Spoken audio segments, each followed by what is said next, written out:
Halo, timnas Indonesia Putri kemarin kalah 2-0 atas Pakistan di matchday kedua dalam lanjutan AFC Women Asian Cup babak kualifikasi yang berlangsung di Indomie Arena. Sangat mengejutkan, timnas Indonesia ternyata bisa dikalahkan oleh Pakistan, tim yang jauh peringkatnya secara ranking. Dan ini juga sangat membuat peluang timnas Putri Indonesia semakin sulit di babak kualifikasi Piala Asia Wanita ini.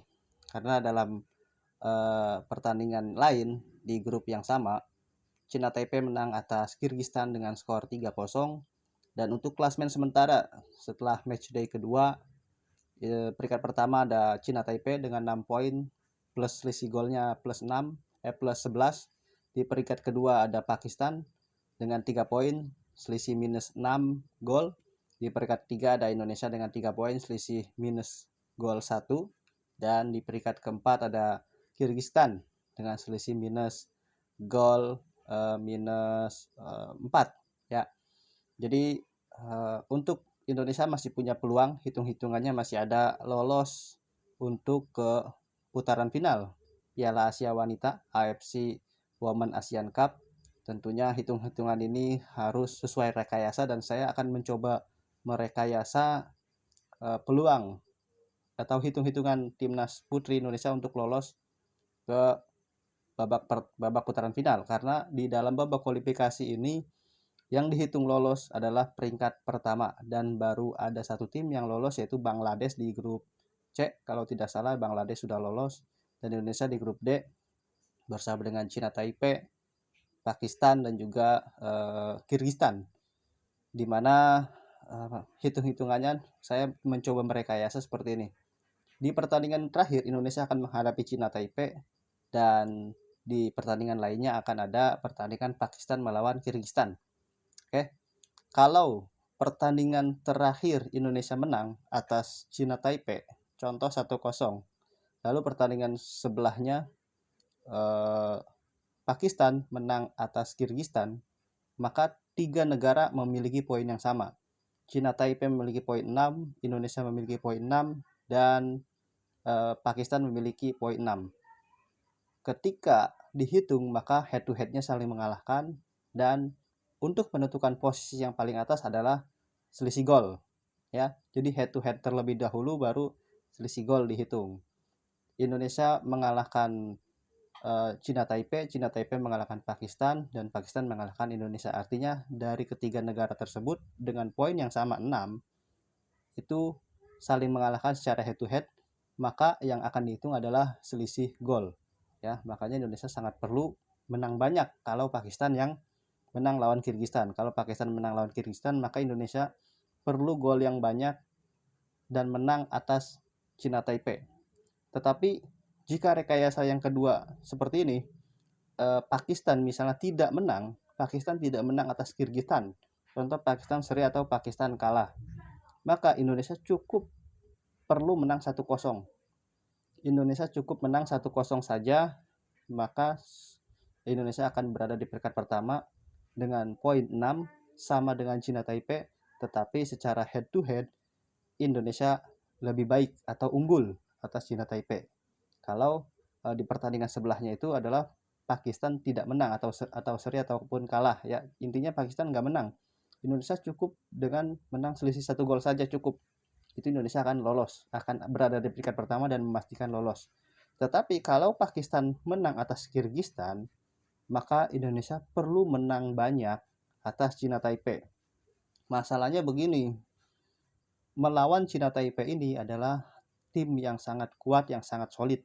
Dari 2 pertandingan dia menciptakan 11 gol dan tidak kebobolan sama sekali. Itu untuk timnas Cina Taipei. Dan Indonesia dari 2 pertandingan kejebolan 2 gol hanya bisa memasukkan 1 gol. Dan lawan yang dihadapi di 2 pertandingan awal itu tim yang lebih lemah dari Cina Taipei secara ranking ya, di mana Pakistan kalah 8-0 atas Cina Taipei, dan Kyrgyzstan kalah 1-0 atas Indonesia. Indonesia hanya bisa mencetak 1 gol dan kebobolan 2 gol. Mungkin saja memang di dalam sepak bola bisa saja terjadi di mana pertandingan matchday kedua Tidak disangka-sangka secara peringkat jauh, Indonesia peringkat 95, Pakistan sekitar peringkat 137-an atau 140, tetapi bisa mengalahkan Indonesia. Itulah sepak bola. Ini juga melawan Cina Taipei, yang penting pemain mengeluarkan kekuatan terbaiknya, dan yang sangat penting adalah jangan terlalu sering membuang peluang, terutama tendangan-tendangan dari luar kotak penalti. Kalau memang itu buntu, ya, tendangan percobaan dari luar kotak penalti itu buntu, kita masih ada opsi dekatkan lagi serangan ke lebih dekat masuk dalam kotak penalti, baru kita cari ruang tendang atau ruang shoot untuk mengeksekusi menjadikan gol. Jangan sampai kita belum belum mencoba masuk ke dalam kotak penalti tapi kita udah itu yang terjadi di babak pertama ketika kita menghadapi Pakistan. Ya, banyak peluang kita bermain sangat bagus 1-2 ya, dari tengah, dari belakang, dari sayap, tetapi kita tidak mampu masuk ke dalam kotak penalti, dan ujung-ujungnya kita adalah shoot dari luar kotak penalti, dan itu gagal ya, karena dari percobaan di babak pertama 16 shoot hanya yang tepat atau on target hanya 4, dan itu semuanya lemah tendangannya. Ada satu di babak kedua, Zahra Musdalifah, tendangannya mentok tiang. Jadi babak pertama ya itu aja sih, tendangan jarak jauh yang sangat efektif. Tapi kalau bisa di formasi di pertandingan melawan Cina Taipei, lini pertahanan lebih kuat lagi, artinya dalam serangan balik kita 2 kali kecolongan ketika menghadapi Pakistan, kalah sprint. Ya, ini harus ditingkatkan lagi, dibenahi lagi. Nahon juga harus lebih tenang lagi seperti pertandingan pertama ketika menghadapi Kyrgyzstan.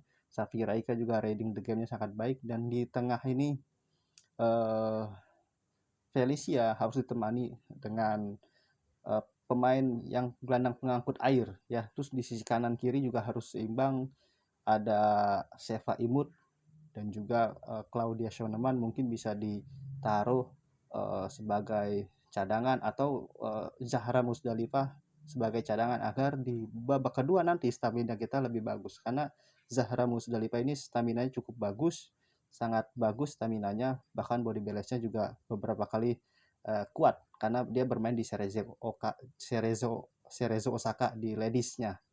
Jadi kita harus memanfaatkan peluang dan jangan sampai membuat kesalahan.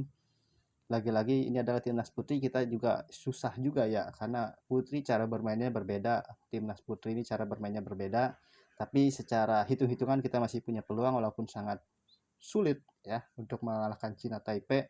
Bahkan ketika melawan Pakistan kita kalah, tapi bukan tidak mungkin, kita harus menunjukkan berjuang sampai akhir dan berharap Pakistan tidak menang atas Kyrgyzstan. Jadi Pakistan jangan sampai menang.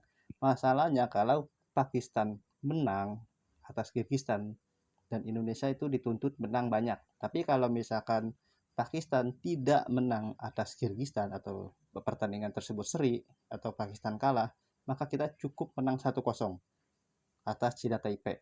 Ya. Oke, apabila teman-teman punya pendapat silahkan di kolom komentar ya, sampaikan. Terima kasih. Wassalam.